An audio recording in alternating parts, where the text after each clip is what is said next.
Basketball demands uncanny reactions, incredible athleticism, and what's called court vision. The ability to keep track of 9 other fast-moving guys. It's a great pass. For elite ballers, the secret to seeing every corner of the court is in the corners of their eyes. Peripheral vision. But does great peripheral vision translate to great reaction time? And how do the pros stack up against the rest of us? To find out, we brought in 2 test subjects. Our team leader, John Brenkus, the average Joe. His competition, NBA forward, Corey Maggette. He's your average NBA superstar. To test how peripheral vision affects their reaction time, we're using the Smart Speed Reactive Grid.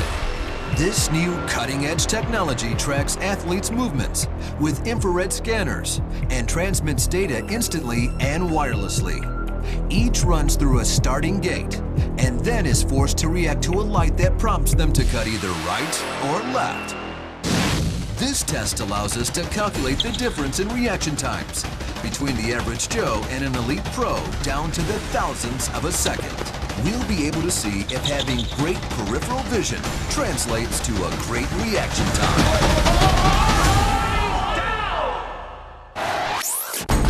Our Phantom high-speed camera allows us to perfectly synchronize their performance and superimpose the images of John and Corey. Dead even after the first 10 steps. At the moment of truth, when they're forced to react, the difference between average and elite emerges. When the trigger lights are directly in front of them, Corey reacts 0.05 of a second faster than our average Joe. That translates to 2 feet of separation. And with the trigger lights at 90 degrees, Corey's time separation is most pronounced. 1/15 of a second better, or 6 feet of separation.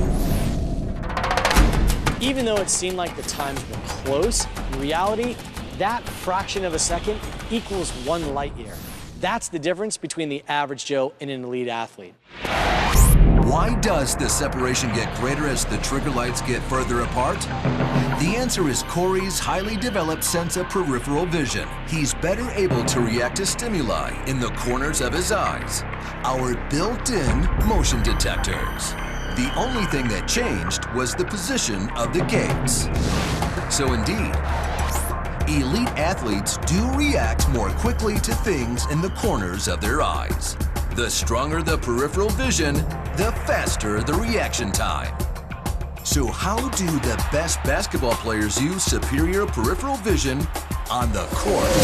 The best example is the sweet no-look pass. One of the greatest magicians in all of basketball is all-star point guard Steve Nash. How does he do it? One of the best players in the league, you could say, is Steve Nash with his vision. Looking each way, trying to find his teammates cutting to the basket.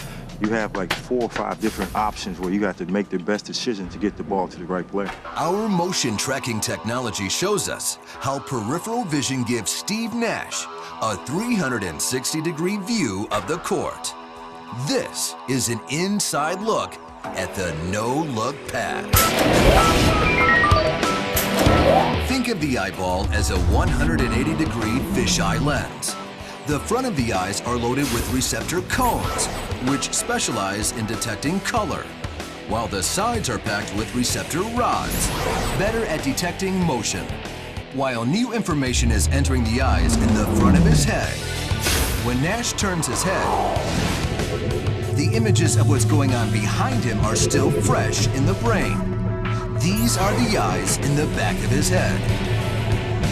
With highly developed peripheral vision and a wicked fast brain extrapolating data, this gives the NBA's best a crystal clear 360-degree view of the court.